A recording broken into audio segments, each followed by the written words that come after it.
전미수님, 주님의 이름으로 평화를 빕니다. 오늘 아담과 하와 이야기 네 번째가 되겠습니다. 지난 수요일 날 그저께 어떻게 끝났냐면은 기억하십니까? 아담과 하와가 하느님과 같이 되고 싶어서 금단의 열매를 먹은 죄가 더 큰 것이냐? 아니면 용서를 청하지 않은 죄, 사죄하지 않은 죄가 큰 것이냐? 어느 쪽이 더 무거운 죄냐? 라는 질문을 던지고 강의가 끝났습니다. 여러분들 어떻게 생각하십니까? 선악과를 먹은 죄가 더 큰 겁니까? 아니면은 용서를 청하지 않은 죄가 더 크다고 생각이 되십니까? 여러분이 하느님의 마음이었다면은 어느 죄 때문에 낙원에서 추방하기로 결정을 했겠습니까? 결론부터 얘기하면은 아무래도 사죄하지 않은 쪽이 죄가 더 무겁다라는 그 생각을 갖게 됩니다. 우리들의 매일의 생활을 살펴봐도 비슷한 답이 나올 때가 많습니다. 제가 한 가지 예를 좀 한번 들어보겠습니다. 사춘기 12~13세의 어떤 아이가 자기 엄마에게서 1,000원을 훔쳤다고 이렇게 생각해 봅시다. 아마 그 아이는 1,000원을 훔칠 때 분명히 심장이 마구 뛰고 분명히 손이 떨리고 후들후들 그랬을 겁니다. 그렇지만 살금살금 지갑 옆으로 다가가서 사방을 둘러보고 난 다음에 재빨리 1,000원을 훔쳐냅니다.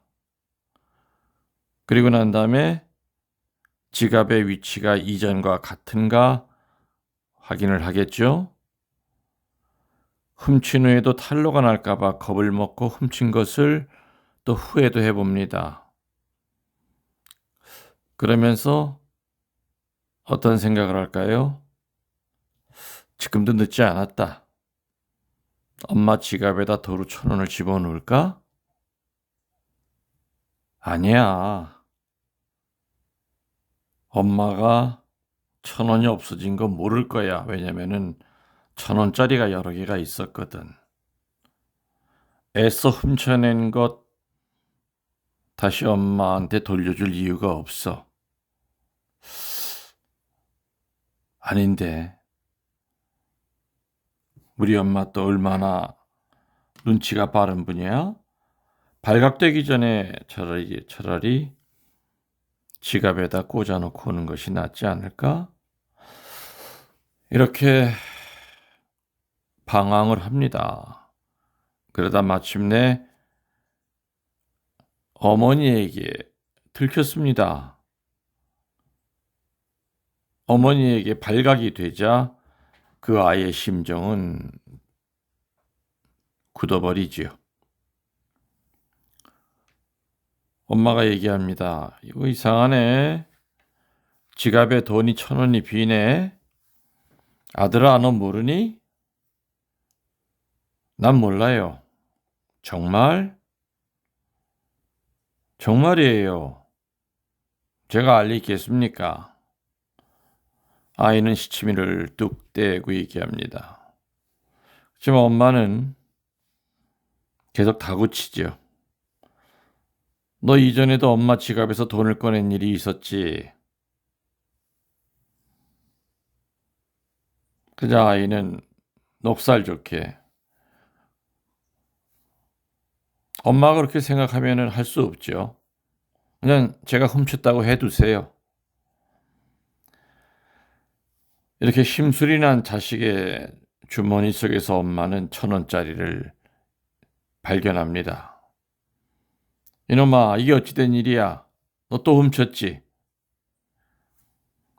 시무룩하니 아이는 꿀먹은 벙어리가 됩니다. 그리고 속으로 에이, 재수없어. 기어코 들키고 말았네. 또 역시 너였구나 하고 엄마가 또 혼을 내키죠. 아이는 또 속으로 입이 대발 나와서 그래, 훔쳤어요. 어쩌란 말이에요. 엄마가 또 묻죠. 왜 엄마 지갑에서 돈 또 꺼냈니? 아이가 대답합니다. 엄마가 늘 용돈을 조금 주니까 용돈이 부족하니까 그랬지 뭐. 엄마는 타이릅니다. 부모의 돈도 훔치는 것은 아주 나쁜 거야. 아이는 혼자 또 속으로 생각하죠. 엄마가 남인가? 남의 것도 아닌데 어때? 엄마 게 내 거고 내 게 내 건데. 엄마는 아이에게 얘기합니다. 엄마한테 잘못했다고 빌어라. 아이는 속으로 바보같이 빌긴. 그게 큰 잘못인가? 엄마는 다고치죠. 어째서 잠자코 있는 거니? 애가 왜 이렇게 점점점 못돼질까? 한번 빌어봐. 엄마가 용서해 줄게. 아이는 속으로 생각합니다. 정말 귀찮아 죽겠네. 저놈 잔소리.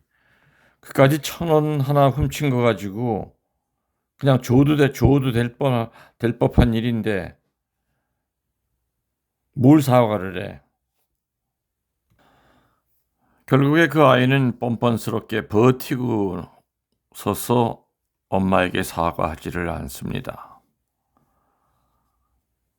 그런데 말이죠. 이 아이의 그 범한 죄가 드러나기 전에는 그래도 죄에 대하여 겁을 먹고 있었죠. 그래서 다시 1,000원을 갖다 놓을까 말까 한참 갈등을 겪고 있었는데, 그러나 일단 들통이 나고 나니까 이 아이는 배짱이 커집니다. 태연해집니다. 아마 이러한 심리가 바람 피는 사람의 심리이기도 하다는 생각이 듭니다.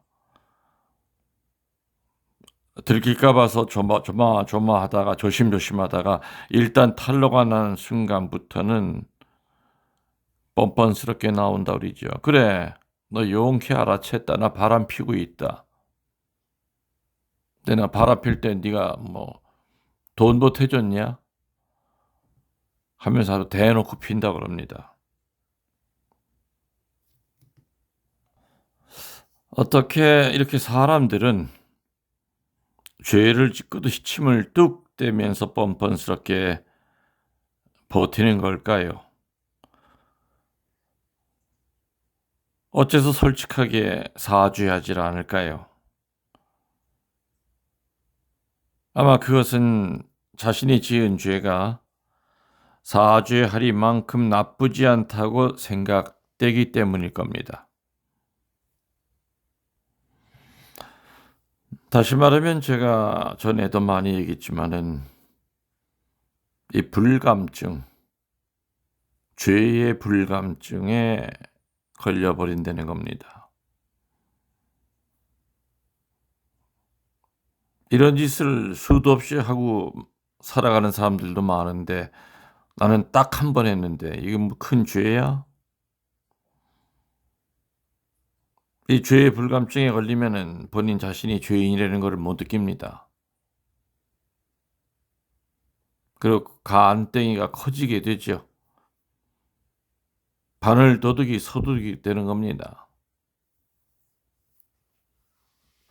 바늘을 처음에 훔칠 때는 간이 조마조마하던 그 사람이 자꾸 도둑질을 하다 보면은 나중에는 소를 끌고 나오면서도 휘파람을 불고 소를 끌고 나올 수 있다는 얘기입니다. 이 죄의 불감증에 걸리게 되는 그 원인을 뭐라고 그랬습니까? 자기보다 늘 못한 사람과 비교를 하게 됩니다. 주일 잘 지키는 사람과 성당 안 나가는 사람과 비교해 보면은 내가 훨씬 더 의인 쪽에 속해 있다고 착각을 합니다. 나보다 더 못되게 사는 사람과 나를 비교해 보면은 내가 지은 죄는 죄 같지 않다고 여기게 됩니다. 그래서 비교의 대상이 잘못됐다는 거죠. 그 기준이. 나보다 훨씬 더 선한 사람과 나를 비교해야 됩니다. 그래서 우리 비교의 대상은 예수 그리스도 한 분뿐이라는 거죠. 그래서 나는 그리스도만큼 선한가? 나는 그리스도만큼 봉사하고 살아가는가? 나는 그리스도만큼 봉헌하는가? 나는 그리스도만큼 기도하는가? 나는 그리스도만큼 선한가? 우리의 기준이 예수 그리스도가 될 때 우리는 다 자비를 청할 수밖에 없습니다. 죄인임을 고백할 수밖에 없다는 얘기지요. 죄를 죄로 느끼지 않는 것, 이것이야말로 진정한 죄가 아니겠는가. 불감증에 걸린 무딘 양심에 눈이 떠지기는 참 쉽지 않습니다. 용서받는다고 하는 거, 그것이 그렇게 어렵게 느껴집니다.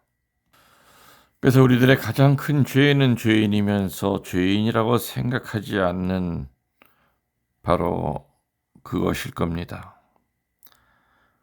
아담과 하와는 자기가 얼마나 불선한 죄를 범했다는 것을 인식하지 못했을 겁니다. 그들은 하느님 전에 용서를 빌지 않았습니다. 하느님 앞에 용서를 빌지 않았다 이 얘기입니다. 아담은 뭐라고 생각했습니까? 하느님과 하와의 잘못이다. 내 잘못이 아니다. 또 하와는 뱀이 속였으니 뱀의 잘못이라고 또 핑계를 댔던 거지요. 그렇기 때문에 사죄해야 할 사람은 서로가 자기가 아니라고 생각하고 있었던 겁니다. 설령 아담과 하와가 말이죠. 하느님의 자리에 앉으려고 그 교만한 죄를 졌었다 하더라도 이들 두 사람이 정말 진심으로 하느님 앞에 꿇어 엎드렸었다면 하느님은 용서해 주셨을 것이 분명하다고 나는 생각을 합니다. 왜냐하면 그들은 아직 하느님과 대화를 할 수 있었기 때문이지요. 그렇지만 그들은 용서를 빌지 않았던 겁니다. 죄를 범하고도 죄로 인정하지 않을 땐 정말 용서하기 어렵고 확정적인 죄가 되어지는 것이 분명합니다. 본문에 나오는 또 뱀의 태도를 한번 살펴보겠습니다. 뱀은 나는 분명히 먹으라고 말하지 않았습니다 라고 변명을 할 수 있었음에도 불구하고요. 성경에 보면 아무런 변명도 없었습니다. 사죄도 하지 않고 또 누구처럼 타인에게 죄의 전가도 안 합니다. 악마의 화신인 뱀은 죄가 얼마나 무서운 것인지를 알고 있었던 것이 아닐까요? 또 그 죄의 무서움을 충분히 알고 있었기에 사탄은 인간을 죄의 구덩텅이로 끌어내리려고 하고 있는 것이 분명합니다.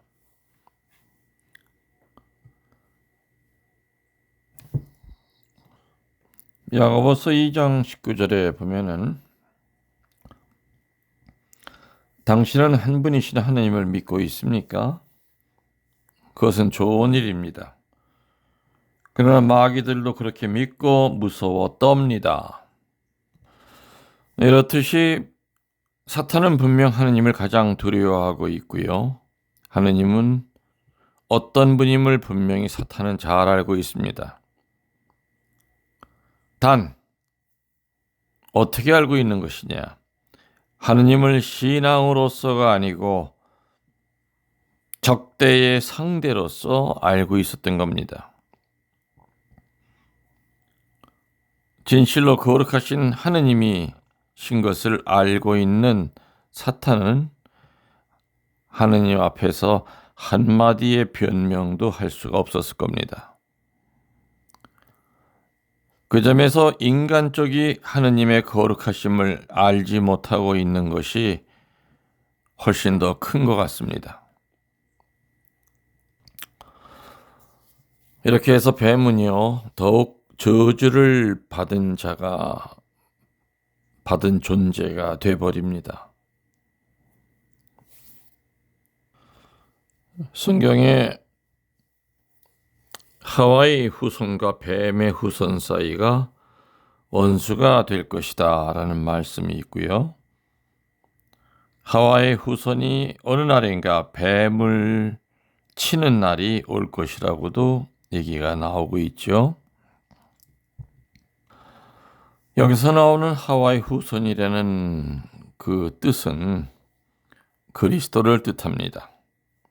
즉 그리스도께서 오시는 첫째 예언으로 볼 수 있다는 얘기입니다.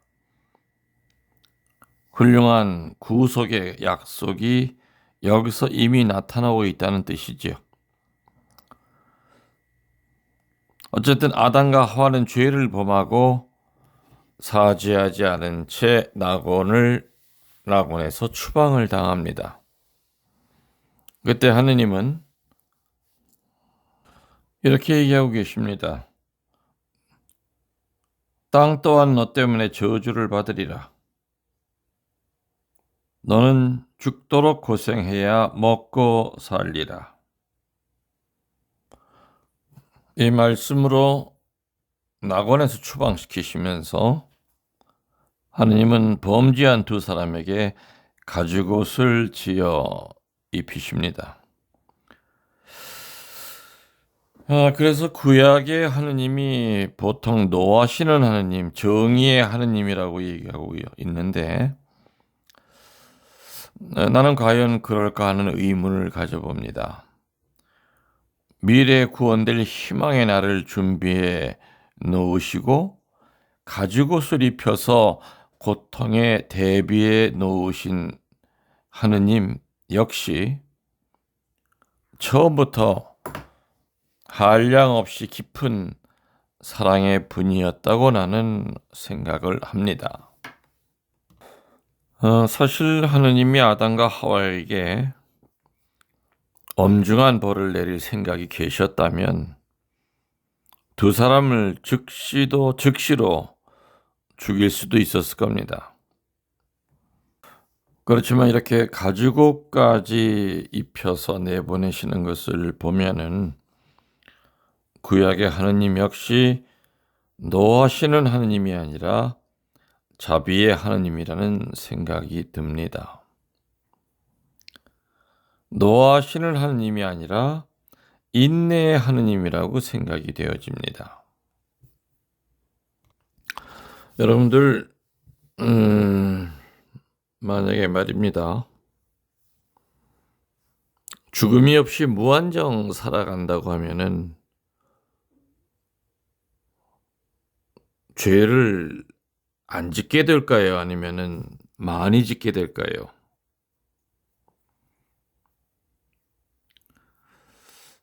인간이 살아가면서 죄로부터 자유로울 수가 없습니다. 그렇다면 이렇게 유한하게 살아가는 것이 그 축복이 아니겠는가 하는 생각이 됩니다. 만일에 무한히 살아간다면 얼마나 많은 죄를 짓게 될까 생각만 해도 아찔해집니다.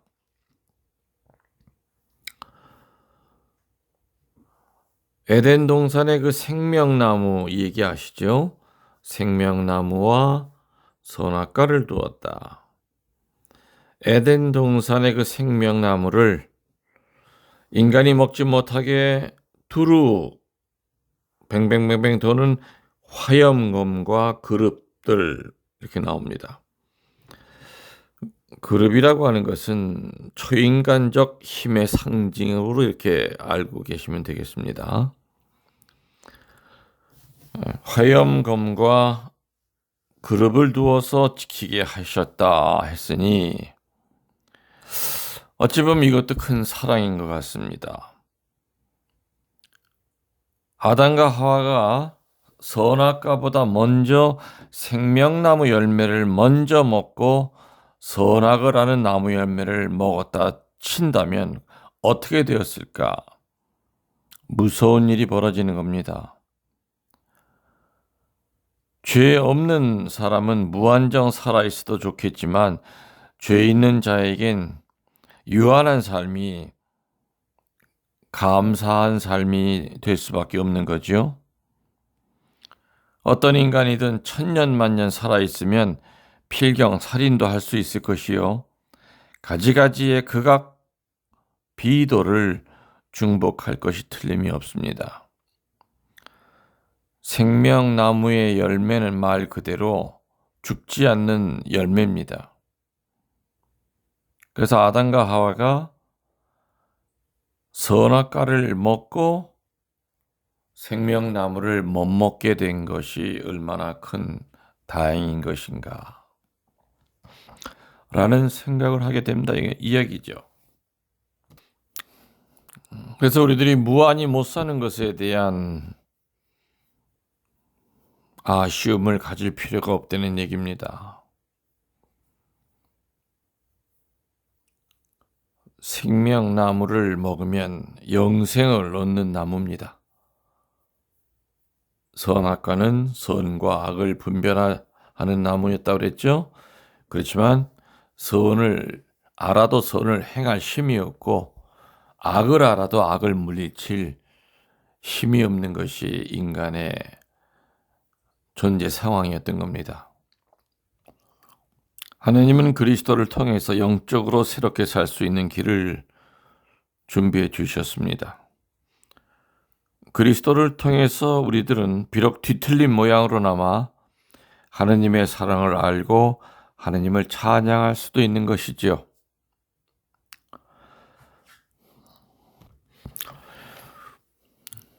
나는 또 하나의 의문이 있었습니다. 앞에서도 말했지만은 왜 하느님은 먹어서는 아니 되는 선악을 아는 나무를 자라나게 하였을까? 또 그 열매는 누가 먹을 열매였을까 하는 점이었습니다. 그러나 그것은 분명히 때가 오면 인간에게 먹이실 생각이 아니었을까라는 생각을 해봅니다. 인간도 갓난아기에게는 고기를 먹이거나 딱딱한 것을 먹이지 않습니다. 먹이는 것도 때가 있습니다. 하느님은 이 선악을 하는 열매도 먹일 때를 정하고 계셨음이 틀림이 없었을 것이라는 생각을 갖습니다. 우리는 종종 주변에서 그런 모습을 보죠. 좋은 환경 또 굳은 믿음을 갖고 있는 부모님들을 모시고 있는 그런 집안에서도 많은 냉담자가 나옵니다. 어찌 보면은 창세기 첫머리니 3장을 읽어보면은 신앙적으로 좋은 환경 속에서도 이단아가 나오고 냉담자가 나올 수도 있겠다는 거가 이해가 됩니다. 하느님과 함께 낙원에 있던 아담과 하와조차도 하느님 말씀보다 뱀의 말을 먼저 따랐다는 얘기입니다. 자기들을 지으신 하느님을 눈앞에 보면서도 하느님을 똑똑히 바라보질 못했습니다. 그리고 하느님을 믿질 않았죠. 낙원에도 유혹이 있어서 하느님을 믿지 못했으니 단순히 좋은 환경이 신앙을 자라게 하는 것은 아니라는 결론이 나옵니다.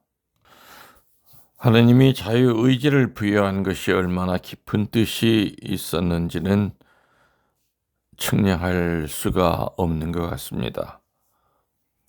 그렇다면 왜 하느님은 인간을 하느님에게서 반역하지 않도록 만들지 않으셨을까?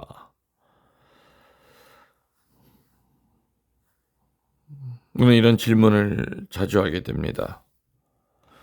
여기에 대한 답은 이렇게 이해하시면 좀 편할 것 같습니다. 어떤 힘 있는 자가 한 여성을 우격다짐으로 붙들어 놓은 다음에 나는 너를 사랑하고 있다. 내 곁에 있어만 주면 무엇이나 너 좋은 대로 다 시켜주겠다. 그러나 나를 떠나는 것은 절대로 용서하지 않겠다. 이렇게 한다면 이것은 사랑이 아니죠. 자기 힘을 믿고 자기 애를 관찰하려는 그러한 무모한 행동에 지나지 않습니다. 강제나 무리에는 사랑은 없습니다. 참 사랑은 상대방의 자유와 자발성을 존중한 인격적인 교제에만 있을 수가 있다고 우리들은 알고 있습니다. 그래서 우리들은 다시 한번 아담과 하와의 이야기를 통하여 하느님의 사랑에 정직하고 겸손하고 또 하느님과의 그 약속을 지켜야 된다는 막중한 책임이 있다는 것을 깨닫도록 해야 될 것 같습니다. 아담과 하와의 이야기는 이것으로 간략하게나마 묵상을 해봤습니다. 다음 시간에는 카인과 아벨의 이야기가 나옵니다. 여러분들 영혼의 영혼을 더하여 사랑합니다. 전능하신 천주 성부와 성자와 성령께서는 말씀을 듣는 모든 이들에게 강복하소서. 아멘.